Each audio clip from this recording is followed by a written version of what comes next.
નમસ્કાર દર્શક મિત્રો, હું છું રાજ અને તમે જોઈ રહ્યા છો એક્ઝામ ગુરુ. મિત્રો, ડિસેમ્બર મહિનાનું જે કંઈ પણ કરંટ અફેર બને છે તે આજે આપણે જોવાના છીએ. તે પહેલાં જો તમે મારી ચેનલને સબસ્ક્રાઇબ નથી કરી તો ફટાફટથી નીચે આપેલા સબસ્ક્રાઇબ બટનને ક્લિક કરો, તેમજ બાજુમાં આપેલા બેલ આઇકનને પણ ક્લિક કરો, જેથી આવનારા મારા દરેક વિડીયોની ઇન્ફોર્મેશન તમને મળતી રહે. તેમજ જો તમને ઇન્ફોર્મેશન સારી લાગે તો વિડીયોને લાઈક કરવાનું ભૂલશો નહીં.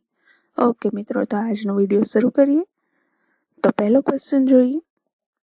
આંતરરાષ્ટ્રીય પર્વત દિવસની ઉજવણી ક્યારે કરવામાં આવે છે? તો આંતરરાષ્ટ્રીય પર્વત દિવસની ઉજવણી કરવામાં આવે છે 11 ડિસેમ્બરના રોજ. પર્વતોના સંરક્ષણ અંગેની જાગૃતિ ફેલાવવા માટે સમગ્ર વિશ્વમાં 11 ડિસેમ્બરના રોજ આંતરરાષ્ટ્રીય પર્વત દિવસની ઉજવણી કરવામાં આવે છે. તેની ઉજવણી 2003થી શરૂ કરવામાં આવેલી હતી. તો હવે તેના પછીનો નેક્સ્ટ ક્વેશ્ચન જોઈએ.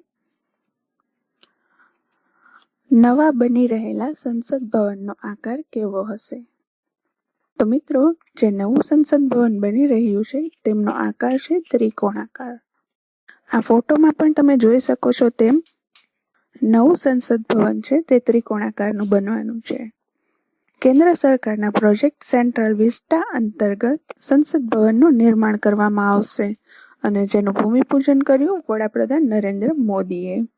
તો આટલું યાદ રાખજો મિત્રો. હવે તેના પછીનો નેક્સ્ટ ક્વેશ્ચન જોઈએ.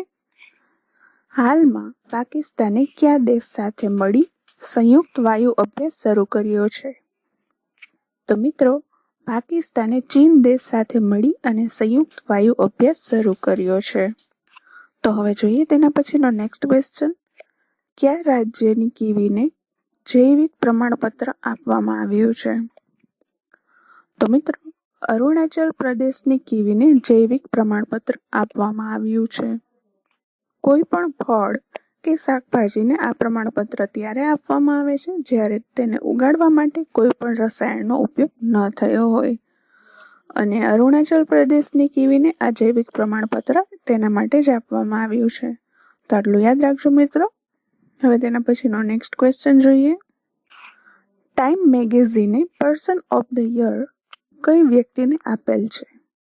તો મિત્રો, ટાઈમ મેગેઝિને પર્સન ઓફ ધ યરનો ખિતાબ આપેલો છે જો બિડેન અને કમલા હેરિસને. આ તમે જોઈ શકો છો, આ છે જો બિડેન અને આ છે કમલા હેરિસ. ઓકે મિત્રો, તો હવે જોઈએ તેના પછીનો નેક્સ્ટ ક્વેશ્ચન. કેન્દ્ર સરકારે દેશમાં કેટલા ખેલો ઇન્ડિયા કેન્દ્ર ખોલવાની ઘોષણા કરી છે? તો મિત્રો, કેન્દ્ર સરકારે દેશમાં 1000 ખેલો ઇન્ડિયા કેન્દ્ર ખોલવાની ઘોષણા કરી છે. લોકોમાં રમતગમત માટેની આદતો બને તે માટે આની ઘોષણા કરવામાં આવી છે. ઓકે મિત્રો, તો આટલું યાદ રાખજો. હવે તેના પછીનો નેક્સ્ટ ક્વેશ્ચન જોઈએ. કયા દેશની સેનાએ મનોજ મુકુંદ નરવાણેને ગાર્ડ ઓફ ઓનરથી સન્માનિત કર્યા છે? તો મિત્રો, સાઉદી અરબ દેશે મનોજ મુકુંદ નરવાણેને ગાર્ડ ઓફ ઓનરથી સન્માનિત કર્યા છે. આ ફોટોમાં તમે જોઈ શકો છો તેમ આ છે મનોજ મુકુંદ નરવાણે કે જેઓને સાઉદી અરેબે ગાર્ડ ઓફ ઓનરથી સન્માનિત કર્યા છે. તો હવે તેના પછીનો નેક્સ્ટ ક્વેશ્ચન જોઈએ. ડાબર ઇન્ડિયા લિમિટેડે કયા બોલિવૂડ સ્ટારને ડાબર ચ્યવનપ્રાશના બ્રાન્ડ એમ્બેસેડર નિયુક્ત કર્યા છે? તો મિત્રો, અક્ષય કુમારને ડાબર ઇન્ડિયા લિમિટેડે એટલે ડાબર ચ્યવનપ્રાશના બ્રાન્ડ એમ્બેસેડર નિયુક્ત કર્યા છે. આ ફોટોમાં તમે જોઈ શકો છો તેમ આ છે અક્ષય કુમાર કે જેઓ હવે બની ગયા છે બ્રાન્ડ એમ્બેસેડર ડાબર ચ્યવનપ્રાશના. ઓકે મિત્રો, તો હવે તેના પછીનો નેક્સ્ટ ક્વેશ્ચન જોઈએ. વિજય દિવસ ક્યારે મનાવવામાં આવે છે? તો મિત્રો, વિજય દિવસ મનાવવામાં આવે છે 16 ડિસેમ્બરના રોજ. 1971માં ભારત અને પાકિસ્તાન વચ્ચે યુદ્ધ થયેલું હતું, જેમાં આપણા 3900 જવાનો શહીદ થઈ ગયા હતા. આ યુદ્ધ લગભગ 13 દિવસ સુધી ચાલેલું હતું. ત્યારે આપણા લેફ્ટિનન્ટ જનરલ હતા જગતસિંહ અરોડા. 13મા દિવસના અંતે પાકિસ્તાનના જે સેના પ્રમુખ હતા એ.કે. નિયાઝી, તેઓએ તેમના 93,000 સૈનિકો સાથે આત્મસમર્પણ કરેલું હતું આ દિવસે. અને આ વિજયને મનાવવા માટે આપણે આ દિવસને વિજય દિવસ તરીકે ઉજવવામાં આવે છે અને આ વખતે 49મો વિજય દિવસ મનાવવામાં આવ્યો. તો આટલું યાદ રાખજો મિત્રો. હવે તેના પછીનો નેક્સ્ટ ક્વેશ્ચન જોઈએ.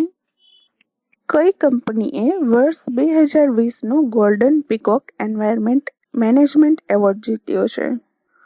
તો મિત્રો, સેલ નામની કંપનીએ વર્ષ 2020નો golden peacock environment management award જીત્યો છે. તો મિત્રો, તમને જણાવી દઉં, આ તમે જોઈ શકો છો તેમ આ છે સેલ કંપનીનો લોગો. સેલ એટલે કે steel authority of India limited અને તેની સ્થાપના થયેલી હતી 1954માં અને તેનું મુખ્યાલય આવેલું છે નવી દિલ્હીમાં અને તેમના અધ્યક્ષ છે અનિલ કુમાર ચૌધરી. સેલ એ સતત 2 વર્ષથી આ એવોર્ડ જીતી રહ્યું છે. તે પર્યાવરણને નુકસાન કર્યા વગર સ્ટીલનું ઉત્પાદન કરે છે. ઓકે મિત્રો, તો આટલું યાદ રાખજો. હવે તેના પછીનો નેક્સ્ટ ક્વેશ્ચન જોઈએ. 2030માં એશિયાઈ ખેલ કયા દેશમાં રમવામાં આવશે? તો મિત્રો, 2030માં એશિયાઈ ગેમ છે, એશિયાઈ ખેલ જે છે તે રમવામાં આવશે દોહા, કતારમાં.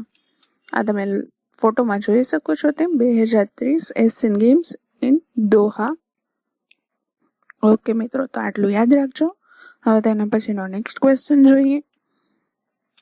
માનવ વિકાસ સૂચકાંક 2020માં કયો દેશ પહેલા સ્થાન પર આવ્યો છે? તો મિત્રો, નોર્વે દેશ એ માનવ વિકાસ સૂચકાંકમાં પહેલા સ્થાન પર આવ્યો છે અને આ માનવ વિકાસ સૂચકાંક 2020માં આપણો દેશ ભારત આવ્યો છે 131મા સ્થાન પર. તો આટલું યાદ રાખજો મિત્રો. હવે તેના પછીનો નેક્સ્ટ ક્વેશ્ચન જોઈએ. નરેન્દ્ર મોદીએ દુનિયાના સૌથી મોટા ઉર્જા પાર્કનું ઉદ્ઘાટન ક્યાં કર્યું છે?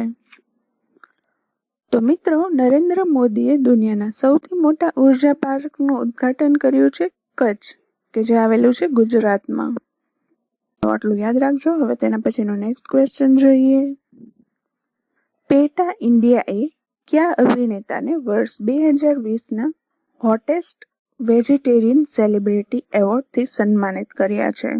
તો મિત્રો, પેટા ઇન્ડિયાએ સોનુ સૂદને વર્ષ 2020ના હોટેસ્ટ વેજીટેરિયન સેલિબ્રિટીના એવોર્ડથી સન્માનિત કર્યા છે.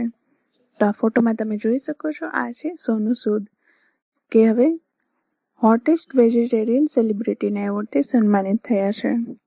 હવે તેના પછીનો નેક્સ્ટ ક્વેશ્ચન જોઈએ. પાકિસ્તાનની ટીમના કયા ઝડપી બોલરે તાજેતરમાં આંતરરાષ્ટ્રીય ક્રિકેટમાંથી નિવૃત્તિ લેવાની જાહેરાત કરી હતી?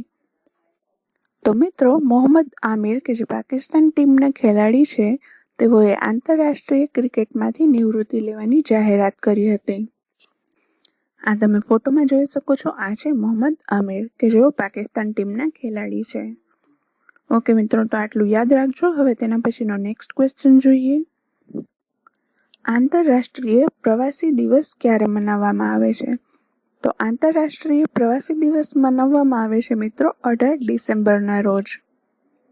ઓકે મિત્રો, તો આટલું યાદ રાખજો. હવે તેના પછીનો નેક્સ્ટ ક્વેશ્ચન જોઈએ. પોલેન્ડના કયા ફૂટબોલ ખેલાડીને હાલમાં FIFA best men's player award મળ્યો છે? તો મિત્રો, પોલેન્ડના રોબર્ટ લેવાન્ડોસ્કી નામના ખેલાડીને FIFA best men's player award મળ્યો છે. તો આ તમે જોઈ શકો છો ફોટોમાં તેમ, આ છે રોબર્ટ લેવાન્ડોસ્કી, કે જેઓ ફૂટબોલના ખેલાડી છે અને તેઓને એવોર્ડ મળ્યો છે FIFA best men's player. Okay મિત્રો, તો આટલું યાદ રાખજો. હવે તેના પછીનો નેક્સ્ટ ક્વેશ્ચન જોઈએ. ભારત અને કયા દેશ વચ્ચે લગભગ 55 વર્ષ પછી ચેલહટ્ટી હલ્દીવાડી રેલ લાઇન ફરીથી શરૂ થશે? તો મિત્રો, ભારત અને બાંગ્લાદેશ વચ્ચે લગભગ 55 વર્ષ પછી ચેલહટ્ટી હલ્દીવાડી રેલ લાઇન ફરીથી શરૂ થશે. આ રેલ લાઇન ભારત અને પાકિસ્તાનની વચ્ચે થયેલ 1965ની લડાઈ વખતે બંધ કરવામાં આવી હતી અને હવે તે શરૂ થતાની સાથે જ તેનો ઉપયોગ પહેલા માલ સામાનના આદાન પ્રદાન માટે કરવામાં આવશે. ઓકે મિત્રો, તો આ હતું અત્યાર સુધીનું જે કંઈ પણ કરંટ અફેર બને છે તે. મિત્રો, જો તમને વિડીયોની ઇન્ફોર્મેશન સારી લાગી હોય તો વિડીયોને લાઇક અને શેર કરવાનું ભૂલશો નહીં. ઓકે મિત્રો, તો મળીશું નેક્સ્ટ વિડીયોમાં. ત્યાં સુધી આવજો મિત્રો.